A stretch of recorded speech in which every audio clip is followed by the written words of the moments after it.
తెలుగు రాష్ట్రాల్లో అతిపెద్ద lift manufacturer lifts ట్రై.com dealership కూడా ఇవ్వబడును. రాజకీయాలలో విలువలు విశ్వసనీయత అన్న పదానికి అర్థం అది. ఎన్నికలు ఎప్పుడొచ్చినా కూడా అదే విలువలు అదే విశ్వసనీయత అన్న ఒకే ఒక్క పదం మీద మళ్ళీ వైఎస్ఆర్సీపీ మళ్ళీ అఖండ మెజారిటీతో మళ్ళీ గవర్నమెంట్.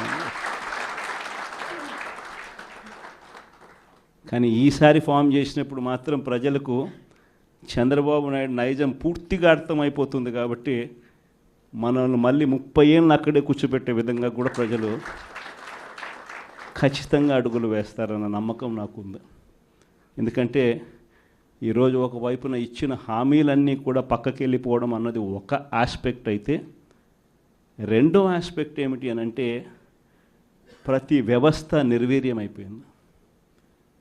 కేవలం చంద్రబాబు నాయుడు గారి ప్రభుత్వం రాకమునుపు మన ప్రభుత్వం ఉన్నది.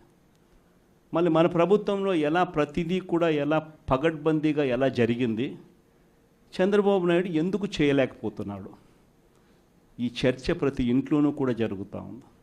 ప్రతి పథకము కూడా ట్రాన్స్పరెంట్గా పారదర్శకంగా ప్రతి ఇంటికి చేర్చే పరిస్థితి నుంచి ఈరోజు అన్ని కొలాప్స్. కేవలం 9 నెలలు. ఒకవైపున వ్యవస్థలన్నీ కొలాప్స్, మరోవైపున ఏది చూసినా స్కామే. ఏ గ్రామంలో చూసినా బెల్ట్ షాపులు. ఎమ్మెల్యే దగ్గరుండి ఆక్షన్ పాడిస్తూ ఉన్నాడు. 2 లక్షల 3 లక్షల నీ ఇష్టం.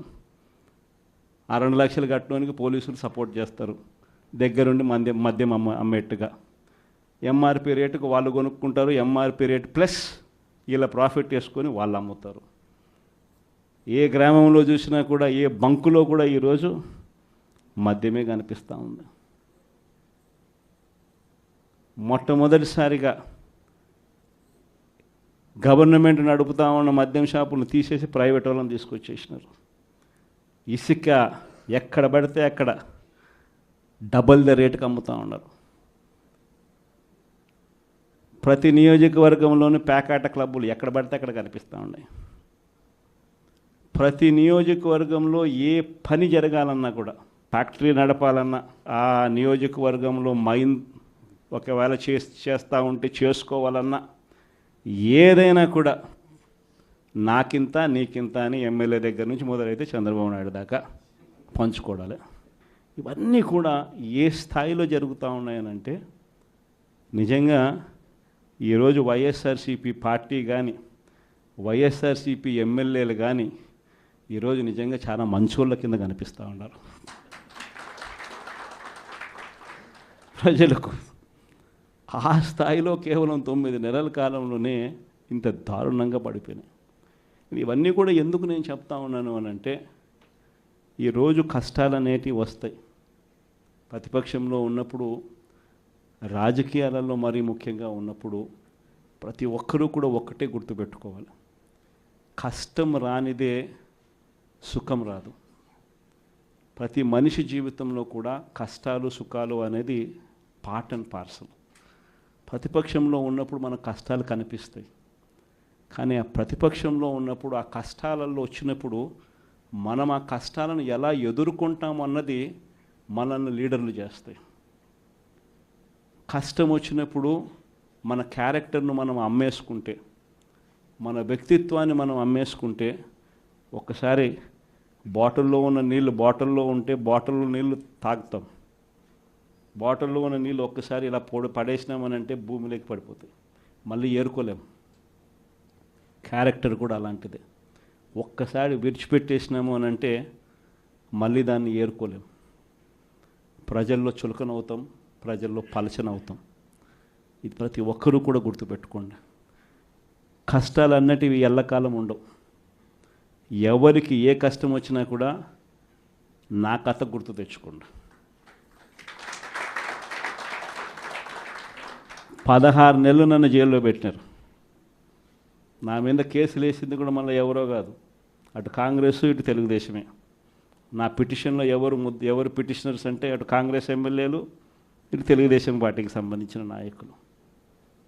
కేవలం రాజకీయంగా ఎదుగుతున్నాను అని ఒకే ఒక కారణంతో దొంగ కేసులు బనాయించారు.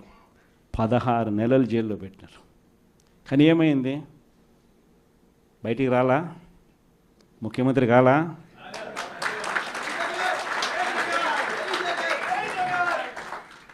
ప్రతి ఒక్కరు ఇది గుర్తుపెట్టుకోండి. ఎవరికైనా ఇంతే. మహా చేస్తే వీళ్ళు ఏం చేయగలుగుతారు? దొంగ కేసులు పెడతారు, కాదండంలా బెదిరిస్తారు, కాదండంలా మహా అయితే 3 నెలలు లోపల వేస్తారు, అది కాదండంలా. కానీ ఏం చేస్తారు? 3 నెలల తర్వాత మళ్ళా వస్తాం, రెట్టించిన ఉత్సాహంతో మళ్ళా పనిచేస్తాం. ఎవరెవరైతే మిమ్మల్ని జైల్లో పెట్టే కార్యక్రమం ఎవరెవరైతే చేస్తారో, మంచి చేసిన వాళ్ళని గుర్తుపెట్టుకోండి, చెడు చేసిన వాడిని గుర్తుపెట్టుకోండి. ఇద్దరిని గుర్తుపెట్టుకోమని చెప్తాను. ఊరికే చూస్తూ ఊరుకోం. వైఎస్ఆర్ కాంగ్రెస్ పార్టీ బ్రతుకుతుంది. వైఎస్ఆర్ కాంగ్రెస్ పార్టీ ఈ రాష్ట్రాన్ని ఏలుతుంది అని కూడా ఈ సందర్భంగా చెప్తాను. మరో 30 సంవత్సరాలు ఏళ్తామని కూడా ఈ సందర్భంగా కూడా మరి గట్టిగా కూడా చెప్తాను. కాబట్టి ఎవ్వరూ కూడా వైఎస్ఆర్ కాంగ్రెస్ పార్టీకి సంబంధించిన ఏ కార్యకర్త వెంటికి కూడా పీకలేడు అని చెప్పి కూడా ఈ సందర్భంగా చెప్తాను. ఇది ప్రతి ఒక్కరూ గుర్తుపెట్టుకోండి. ఒక్కటే గుర్తుపెట్టుకోండి, ఈసారి జగనన్న 2.0 కొంచెం వేరుగా కూడా ఉంటుంది. ఈసారి జగనన్న 2.0 కార్యకర్త కోసం ఎలా పనిచేస్తుందో కూడా చూపిస్తుంది. ఇది మాత్రం నేను ఖచ్చితంగా చెప్తా ఉన్నా. ఎందుకనంటే జగనన్న 1.0లో బహుశా కార్యకర్తలకు నేను అంత గొప్పగా బహుశా చేయలేకపోయి ఉండొచ్చేమో. ప్రతి పథకము ప్రతి విషయంలోనూ కూడా మొట్టమొదటిగా ప్రజలే గుర్తుకొచ్చారు. ప్రజలకు మంచి చేయడం కోసమే నా టైం కేటాయించా, నా తాపత్రయపడ్డా, ప్రతి విషయంలోనూ దానికోసమే అడుగులు వేశా.